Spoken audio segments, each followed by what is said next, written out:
Bienvenue sur le podcast Murmuricain. Moi c'est Audrey et je suis convaincue que pour avancer ensemble vers un monde meilleur pour nos amis les chevaux, la clé est d'apporter à chaque propriétaire de cheval une compréhension et une connaissance solide de son compagnon à crinière.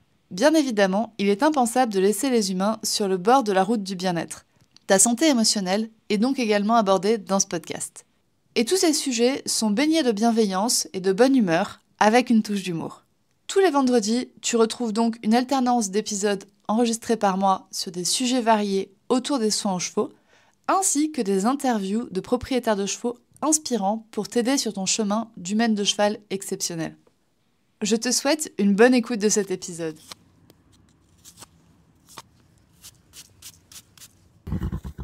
Bonjour à toutes et bienvenue dans ce nouvel épisode du podcast Murmuricain. Aujourd'hui, j'ai envie de vous parler d'un sujet dont on n'a pas beaucoup parlé. On l'a abordé déjà avec Mélanie Gisler de Alimentation Équine.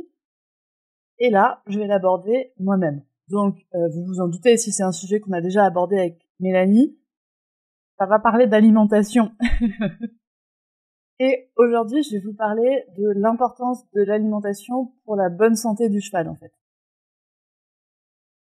Je vais faire tout de suite mon petit teasing qui va être en même temps ma conclusion de l'épisode, qui est que si votre besoin est de maintenir votre cheval en vie, bon, l'alimentation, c'est pas forcément le point principal. Enfin, il n'y aura pas vraiment de problématique à maintenir votre cheval en vie. Par contre, si vous voulez maintenir votre cheval en vie en bonne santé, là, l'alimentation va vraiment être un point crucial à aborder pour votre cheval. Donc du coup, c'est parti. Pourquoi est-ce que l'alimentation de votre cheval est importante pour le maintenir en bonne santé ? L'alimentation du cheval commence par sa bouche, passe par son système digestif, l'œsophage, l'estomac, l'intestin grêle, le gros intestin, le côlon, le rectum, et finit en crottin. Là, normalement, tous les cavaliers savent, surtout ceux qui ont mis les mains dans la merde et qui nourrissent les chevaux et ramassent leur crottin. On se rend très vite compte que les deux sont corrélés. Mais l'étape cruciale de l'alimentation du cheval, qui échappe souvent aux propriétaires du cheval, c'est que l'alimentation permet de nourrir le cheval, mais permet surtout de nourrir ses cellules. Il y a une échelle plus petite qu'on a du mal à voir sur l'alimentation du cheval, c'est l'échelle cellulaire et le fonctionnement de chaque cellule. Chaque cellule présente dans le corps du cheval a un rôle, a une fonction, a un but, on va dire. Ah, je déteste ça, mon professeur de prépa nous disait tout le temps, une cellule n'a aucun but, une cellule n'a aucune volonté. Une cellule est une cellule, elle n'a pas une intelligence propre. Et toujours est-il que c'est une bonne visualisation. Chaque cellule du corps, du cheval et du corps humain, est faite pour remplir une fonction. Souvent pour produire en fait quelque chose, pour faire quelque chose, entre guillemets. Et pour faire ce quelque chose, pour produire ce quelque chose, la cellule a besoin en fait d'entrants. Elle va sortir des choses, des fonctions, mais elle a besoin aussi d'entrants. Et c'est le même principe que le cheval qui à l'échelle du cheval, le cheval a besoin d'entrants pour faire sortir des choses. Il a besoin de nourriture pour faire sortir du crottin. Et la cellule c'est pareil, mais c'est à l'échelle de la cellule, donc à une échelle beaucoup plus petite que l'échelle du cheval. Ces entrants dans une cellule, elles peuvent être fournis par deux voies.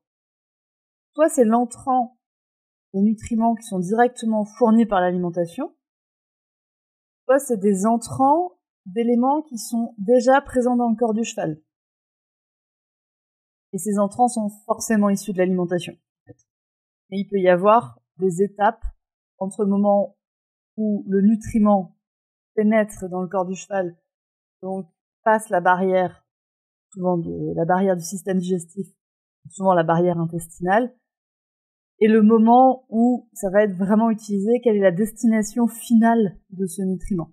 Et il peut y avoir plusieurs étapes entre ce moment où le nutriment passe la barrière intestinale et le moment où il est vraiment utilisé par la cellule. Il peut y avoir plusieurs étapes. Ensuite, quels sont du coup les nutriments dont ont besoin les cellules du cheval? Premièrement, le plus important, toutes les cellules ont besoin d'énergie. Sous forme de glucose ou sous forme de lipides. Donc sous forme de sucre ou sous forme de gras. C'est vraiment le carburant de tout le corps, c'est la base de la base de la base. Sans glucose ou lipides, le corps ne peut pas fonctionner à long terme. Il ne peut pas fonctionner, souvent pas du tout fonctionner, et en tous les cas ne peut pas fonctionner à long terme. Et long terme, on parle de quelques jours à quelques semaines, hein. On n'est pas sur du long terme. Le corps ne peut pas survivre pendant des années sans glucose, enfin pendant des mois ou des années sans glucose ou lipides. Et ça, c'est vraiment la base de la base de la base. C'est le premier point à regarder. Quelle énergie est fournie au corps? Vraiment. Avant de regarder tout le reste, on regarde vraiment quelle énergie est fournie au corps.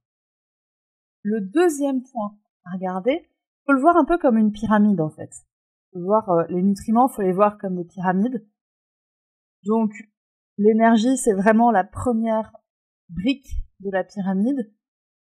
Et ensuite, il y a d'autres briques qui viennent au-dessus, mais qui ont une importance de plus en plus précise et donc, entre guillemets, de moins en moins fondamentale. Ou en tout cas, que le corps a de plus en plus de mécanismes pour pallier à un manque. Et justement, pallier à ce manque, on en reviendra. La deuxième brique de la pyramide, c'est les protéines. Les protéines sont dégradées en acides aminés qui permettent la création de nouvelles protéines qui vont avoir différentes fonctions dans le corps. Les différentes fonctions des protéines dans le corps, ça va être généralement des fonctions de structure cellulaire. Tout ce qui donne sa forme à un cheval, ça va être de la protéine. Et ensuite des fonctions enzymatiques. Les fonctions enzymatiques, elles vont avoir comme but de faciliter, accélérer, déclencher certaines réactions d'autres cellules. Les protéines vont aussi avoir une fonction importante de transport d'autres nutriments. Elles vont servir de petits bateaux pour transporter un nutriment d'un endroit à un autre. Et aussi une fonction de transport de l'oxygène, qui est aussi une des bases du corps du cheval, enfin une des bases du fonctionnement du corps du cheval. C'est vrai que l'oxygène est une des bases qui n'est pas fournie par l'alimentation, c'est fourni par la respiration. Les protéines vont aussi avoir des fonctions hormonales et des fonctions dans le système immunitaire. Les anticorps, ce sont des protéines.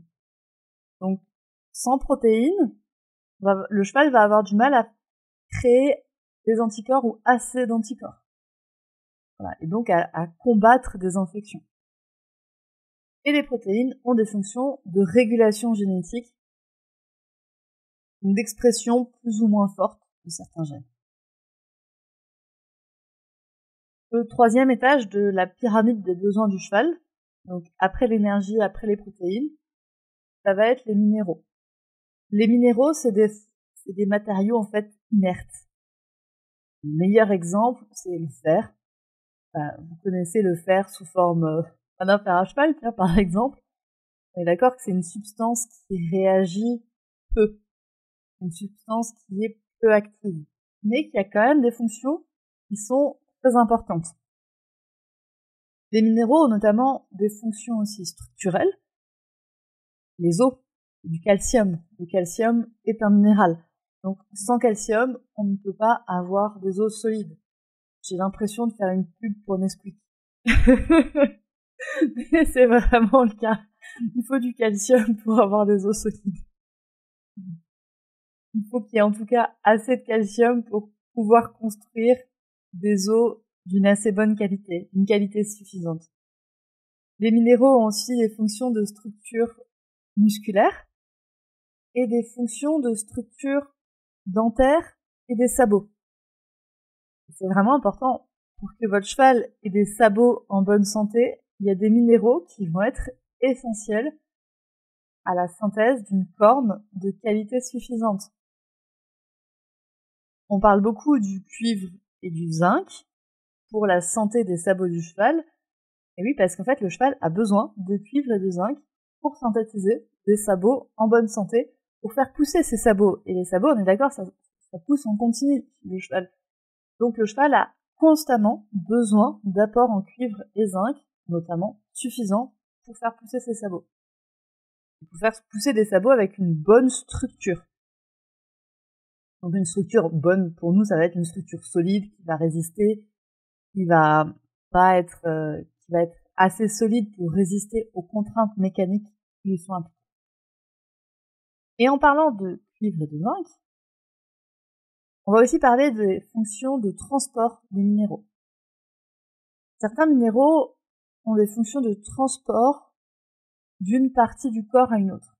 Ils permettent de faire passer les molécules au travers des barrières, notamment des barrières cellulaires. Et souvent, il y a une notion d'équilibre, en fait, à avoir. Parce que dans le corps, souvent, pas de manière systématique, mais les échanges sont à double sens. Le corps a assez optimisé, enfin, les cellules ont assez optimisé leur fonctionnement, c'est-à-dire qu'une cellule qui rentre, ça veut dire un nutriment qui rentre dans la cellule égale un nutriment qui sort de la cellule. Et donc, il y a cette fonction d'équilibre. Quand on fait rentrer quelque chose, on fait sortir quelque chose.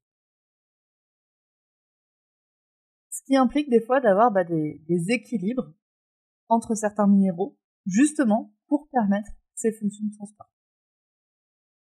Les minéraux ont aussi une fonction de régulation de la répartition des liquides dans le corps. Justement par cette fonction de transport, il y a beaucoup de minéraux qui participent au transport de l'eau au travers d'une membrane. Transport de liquide au travers d'une membrane. Ce qui va être important pour ne pas avoir trop de liquide dans une cellule ou pas assez dans une cellule. Donc c'est des fonctions d'hydratation, maintien d'hydratation qui sont très importantes. Les minéraux ont aussi des grandes fonctions de transmission nerveuse. Sans minéraux, beaucoup de transmissions nerveuses ne peuvent pas se faire. Donc le système nerveux ne peut pas fonctionner correctement, ne peut pas donner des ordres cohérents. Et donc on peut avoir des problèmes de transmission nerveuse. Les minéraux ont également des fonctions enzymatiques et des fonctions de soutien du système immunitaire. Et la dernière brique de notre pyramide, ce serait les vitamines. Les vitamines, elles, ont vraiment une fonction de soutien du corps, on va dire. Alors, elles servent comme coenzymes, c'est-à-dire qu'elles vont aider certaines enzymes pour faciliter, accélérer ou déclencher certaines réactions dans le corps du cheval. Les vitamines ont des fonctions antioxydantes, c'est-à-dire qu'elles vont protéger les cellules et les tissus de l'oxydation pour qu'ils restent en vie, pour que les cellules et les tissus restent en vie le plus longtemps possible.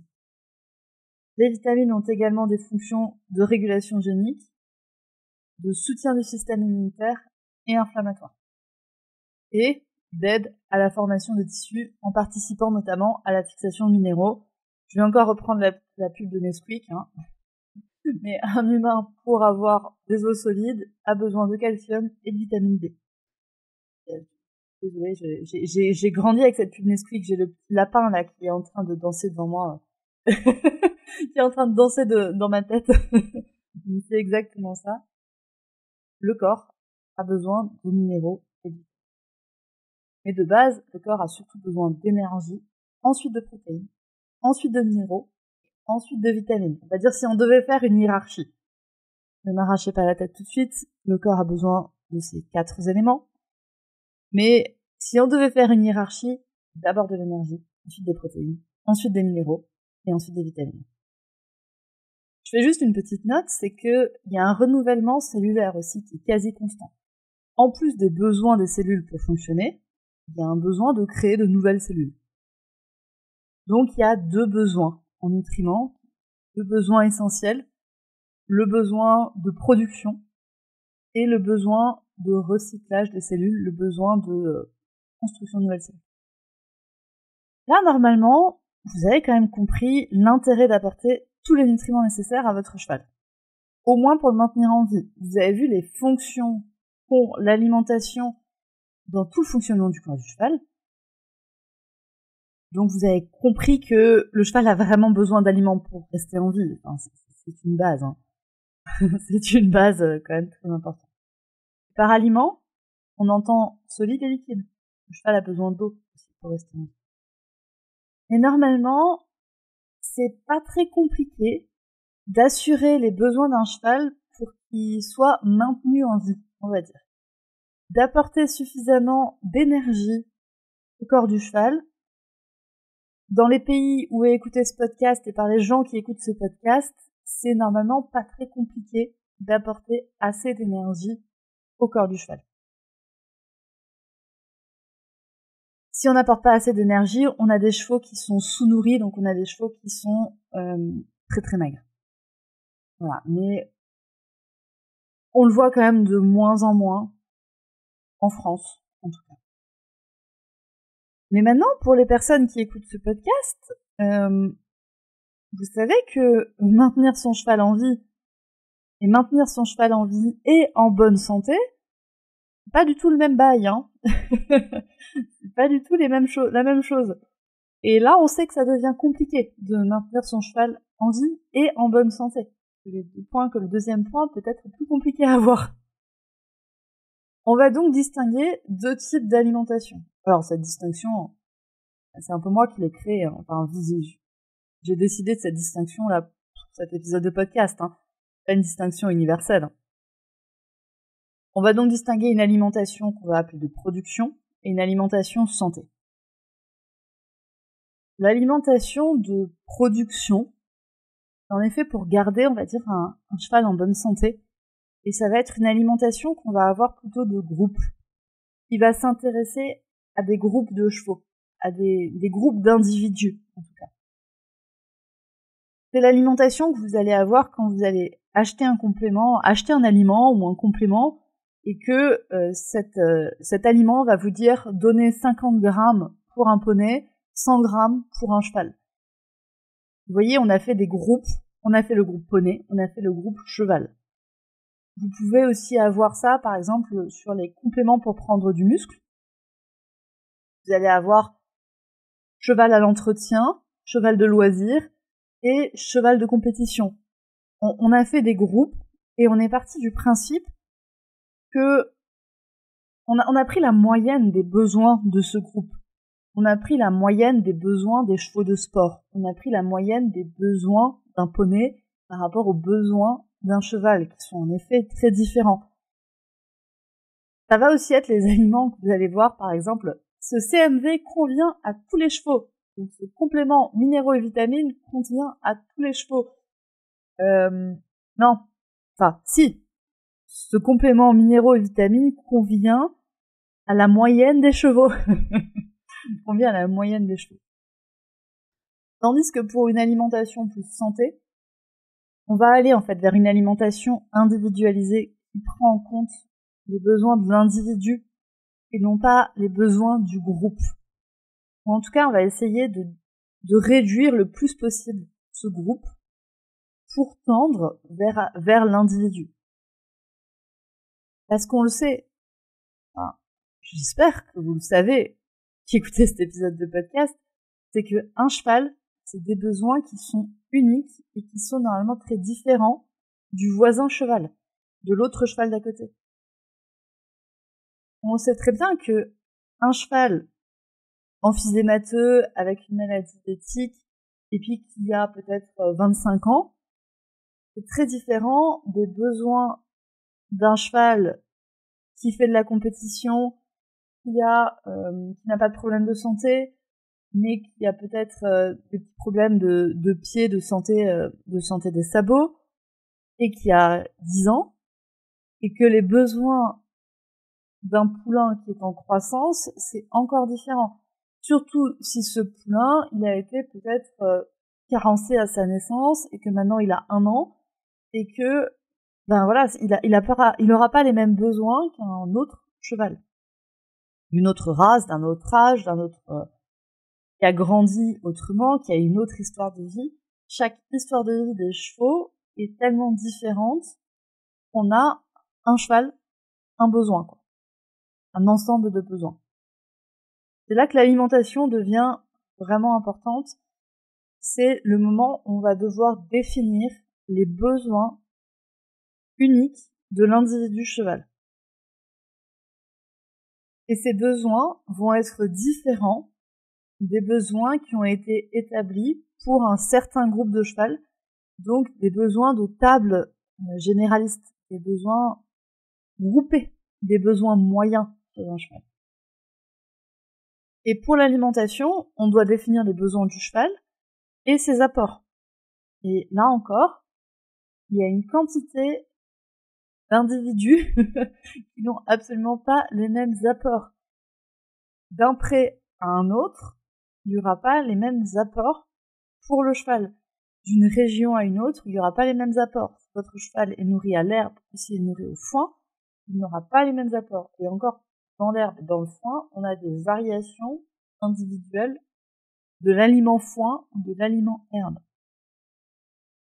Et donc du coup, on a vraiment besoin en fait d'observer le cheval et son environnement pour bien comprendre les besoins du cheval et ses apports. C'est là, malheureusement, où je vais devoir arrêter cet épisode de podcast parce qu'on va rentrer dans des choses qui vont être trop individualisées. C'est là où je vous ai mené. Ça va être des besoins qui vont être très individualisés, donc que je ne peux pas faire pour un épisode de podcast qui va être écouté par 800 à 1000 personnes en moyenne pour ce podcast. Ça marche pas. Mon dernier point, c'est que la nutrition, c'est très très attractif parce qu'on se dit que c'est une science exacte, il y a des chiffres, il y a des tableaux, il y a des calculs. Ça fait du bien pour les personnes rationnelles qui ont besoin de contrôler. Et en fait, ça c'est ok pour une alimentation, on va dire, de production. C'est totalement ok d'avoir des calculs, de tout faire sur Excel quand on a des besoins définis, quand on a une alimentation de groupe qui est définie. Mais quand on veut aller sur une alimentation de santé individualisée, malheureusement, la nutrition n'est plus une science exacte. Ce n'est plus une science exacte, c'est une science qui va devoir s'adapter à l'individu, donc par des observations, par des essais, par des observations. Qu'est-ce que ces essais ont donné pour l'individu? Et c'est mon message que je vous ai donné en introduction, et mon message que je vous redonne en conclusion.